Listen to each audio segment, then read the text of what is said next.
ఎలా మన మైండ్స్ని కాపాడతారు? ఇందాక నేను చెప్పినట్లుగా ఇంకో 15-20 ఏళ్ళ తర్వాత సింగరేణి అనేది ఉండదు. కొత్త మైండ్స్ని ఎలా సాధిస్తారనేది వాళ్ళు ఆలోచన చేయాల్సినటువంటి అవసరం ఉంది అధ్యక్ష. అదే పద్ధతుల్లో ఒక్కటి మీ దృష్టికి నేను తీసుకొస్తున్నాను. మా సింగరేణిలో కార్మికులు ఒకనాడు 60,19,000, తెలంగాణ వచ్చినప్పుడు 60,000, ఇప్పుడు 39,000. కాంట్రాక్ట్ కార్మికులు 30,000. అంటే కేసీఆర్ గారు అప్పుడు ఖచ్చితంగా మనం కాంట్రాక్ట్ సిస్టమ్కి వ్యతిరేకంగా, అవుట్సోర్సింగ్ సిస్టమ్ వ్యతిరేకంగా దెబ్బలాడదాం, కొత్త మైండ్స్ తీసుకొద్దాం, 1,00,000 మంది ఉండే విధంగా ఎప్పుడు చూద్దామని చెప్పారు. కానీ ఇవాళ ఏం జరుగుతుందంటే, ఒక C&MD ఒక ఆయన ఉన్నాడు మాకు అధ్యక్ష. ఆయన, ఇది నేను సీరియస్గా చెప్తున్నా, ఈ కొత్త ప్రభుత్వం అయినా పరిగణనలో తీసుకోవాలని నేను కోరుతా ఉన్నాను. 9 ఏళ్ల నుంచి ఏ C&MD అయినా, ఏ అధికారి అయినా ఉంటాడండి? ఐ థింక్ ఈ జన్కోది కూడా అంతే అనుకుంటా. జన్కోది కూడా 9 ఏళ్ల నుంచి ఎట్లా ఉంటారండి? ప్రభుత్వాలు మారిపోతాయి, అసెంబ్లీలో మా ముఖ్యమంత్రులు మారుతారు, కేంద్ర ప్రభుత్వాలు మారుతాయి, 5 ఏళ్ళకి ఎన్నికలు ఒకసారి జరుగుతాయి. 9 ఏళ్ళ అంటే ప్రభుత్వం వచ్చిన దగ్గర నుంచా? దీనివల్ల మా సింగరేణిలో పెద్ద కుంభకోణాలు జరిగినాయి. ఇప్పుడు ఇది ఎలా విచారణ చేస్తున్నారో సింగరేణి పైన కూడా, సింగరేణి కూడా దీని పరిధిలోకి ప్రత్యేకంగా ఈ జ్యుడిషియల్ విచారణ పరిధిలోకి తీసుకురావాలని నేను కోరుతా ఉన్నాను. దాదాపు 50-60 వేల కోట్లు దాన్ని మిస్యూజ్ అయినాయి, పక్కకు వెళ్ళిపోయాయి. అలాగే ఇందాక వైట్ పేపర్లో ఆ పెట్టిన దానిలో నేను ఇందాక భట్టి గారిని కూడా క్లారిటీ అడిగాను. దానిలో మాకు రావాల్సినవి ఇందాక 17,000 కోట్లు ట్రాన్స్కో నుంచి రావాలి. ఆ ఫిగర్ అందులో చూపెట్టలేదు, తక్కువ చూపెట్టారు. అలాగే జన్కో నుంచి 12,000 కోట్లు, అంటే టోటల్గా 29,000 కోట్లు రావాలి.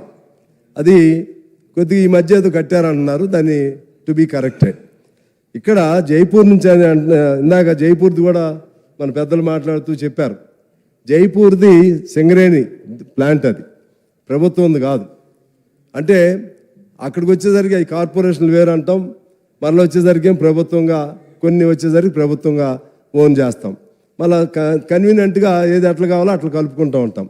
అది సింగరేణిది, జైపూర్ ప్లాంట్ అనేది సింగరేణిది. సింగరేణి 1200 మెగావాట్స్ దానికి పవర్ కెపాసిటీ ఉంది, ప్రొడక్టివిటీ కెపాసిటీ ఉంది.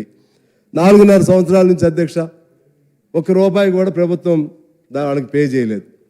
ఈ పద్ధతుల్లో ఉండటం వలన సింగరేణిలో ఒకప్పుడు బాగా సిరులు పంచిన, సిరులు నింపిన సింగరేణిని మా వాళ్ళు పాటలు పాడుతూ ఉంటారు. ఇవాళ సిరులు లేవు, ఎండిపోతున్న సింగరేణిగా అయింది, కార్మికులు లేని సింగరేణిగా అయింది.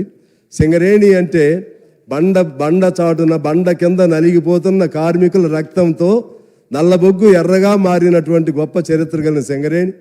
మహానుభావులు శేషగిరిరావు గారు, కొమరయ్య గారు, విఠలరావు, పెద్ద పెద్ద వాళ్ళందరూ సింగరేణిని కాపాడటానికి ఎంతో కృషి చేస్తే ఇవాళ సింగరేణి ఇవాళ కనుమరుగయ్యే పరిస్థితి వస్తూ ఉంది.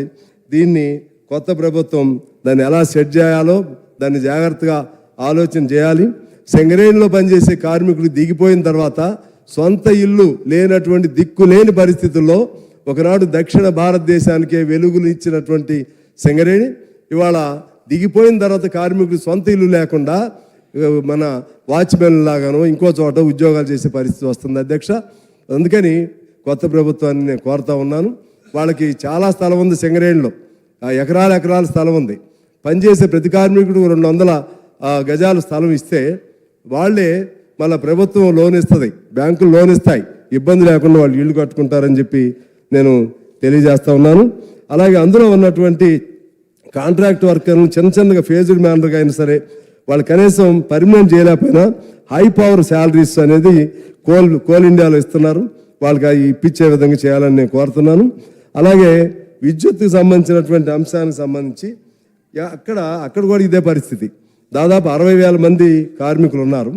60,000 మందిలో సగం మంది ఆర్టిజన్స్ పేరుతో ఉన్నారు. మన కన్స్ట్రక్షన్ వర్కర్స్ టీఆర్ఎస్ ప్రభుత్వం అధికారంలోకి వచ్చినాక వాళ్ళని ఆర్టిజన్స్ అనే పేరు పెట్టారు. అధ్యక్ష. ఆర్టిజన్స్ అనే పేరులోనే అది బ్రిటిష్ అవశేషాలు ఉన్నాయి. ఆర్టిజన్స్ అంటే ఏ పని పడితే ఆ పని చేసేటువంటి వాళ్ళు. దాన్ని అలాగే చూస్తూ ఉన్నారు. వాళ్ళకి తగిన న్యాయం చేయకుండా, ఎందుకంటే సంపద అంతా అక్కడి నుంచి వస్తుంది. ఇటు సింగరేణి లేదా జెన్కోనా లేదా విద్యుత్ సంస్థల తెలంగాణకి అవసరమైన సంపద తెలంగాణలో పెద్ద ప్రాజెక్టులు ఆ రెండిట్లో పనిచేస్తున్నటువంటి ఇక్కడ పనిచేసే కాంట్రాక్ట్ కార్మికులు కానీ అక్కడ పనిచేసే ఆర్టిజన్స్ కానీ వాళ్ళ బ్రతుకులు కొద్దిగా బాగుండి ఈ జీతభత్యాలు వాళ్ళకి సరిగా ఇస్తే వాళ్ళు భవిష్యత్తులో మన సంస్థల్లో ఆ ప్రొడక్షన్ పెంచడంలో వాళ్ళు ఉపయోగపడతారు. ఇవాళ ప్రొడక్షన్ పెంచాలంటే కష్టం చేయాల్సింది వాళ్ళు. వచ్చిన ప్రొడక్షను లాభాలు అవన్నీ మళ్ళీ ఎటో పోతాయి. నేను ఒకసారి చూశాను అధ్యక్ష, అక్కడ భూములు కోల్పోయినటువంటి వాళ్ళు పాల్వంచిలో, అంటే ఈ జెన్కో సంబంధించి వాళ్ళని గేట్ లోపలికి రానియట్లేదు. ఇక్కడ విద్యుత్ మన ఆఫీస్ హెడ్ ఆఫీస్ ఉంది, అక్కడికి లోపలికి రానియట్లేదు. వాళ్ళు రోడ్డు మీద నిలబడి ఉన్నారు. భూములు కోల్పోయిన వాళ్ళు మా భూములకు డబ్బులు కావాలని చెప్పి వాళ్ళు తిరుగుతుంటే మీరు లోపలికి రావడానికి వీల్లేదని ఆ గేట్ల దగ్గరే బయట నిలబెట్టినటువంటి పరిస్థితులు చూసాం అధ్యక్ష. అందువలన భూములు కోల్పోయినా లేకపోతే ఇతర దానిపైన దెబ్బతిన్నటువంటి వాళ్ళందరినీ సిఎస్ఆర్ పాలసీ కిందో ఇంకో దాని కిందో సిఎస్ఆర్ పాలసీ పేరుతో డబ్బులన్నీ డైవర్ట్ చేస్తున్నారు. అది అక్కడ సంక్షేమానికి చూస్తూ ఆ ఉద్యోగస్తులు బాగోగులను చూస్తూ ఆ విధంగా ఆ రెండు పరిశ్రమల్ని బాగు చేయాల్సిన అవసరం ఉందని తెలియజేస్తూ చివరిగా నేను మనవి చేసేది ఒకటే, భవిష్యత్తులో సింగరేణి బతకాలి, జెన్కోలు బతకాలి. ఈ అక్రమ పద్ధతుల్లో లేకపోతే తెలియ చేసినా సరే నష్టాలు జరిగినా లేకపోతే అప్పులైనా సరే, అప్పులంటే మనమేమి వీ కాంట్ డెనై, కానీ నష్టాలకు సంబంధించి వచ్చినప్పుడు ఆ నష్టాలకు బాధ్యులు ఎవరో మా సింగరేణి కూడా ముఖ్యమంత్రి గారు ఇప్పుడు వచ్చారు కాబట్టి సింగరేణి కూడా ముఖ్యమంత్రి గారి దృష్టికి మీ ద్వారా తీసుకెళ్తున్నాను. 9 ఏళ్ల నుంచి ఒక్క అధికారి అక్కడ ఉన్నారు సార్. ఆ 9 ఏళ్ల నుంచి ఒక అధికారం ఉండటం వలన కొన్ని వేల కోట్ల రూపాయలు మిస్యూజ్ జరిగింది. దాన్ని కూడా విచారణ అంశంగా చేర్చాలని చేరుస్తూ మీకు మనవి చేస్తూ సింగరేణి, జెన్కో అలాగే ప్రభుత్వ రంగ సంస్థలు అవన్నీ బాగా బతకాలి.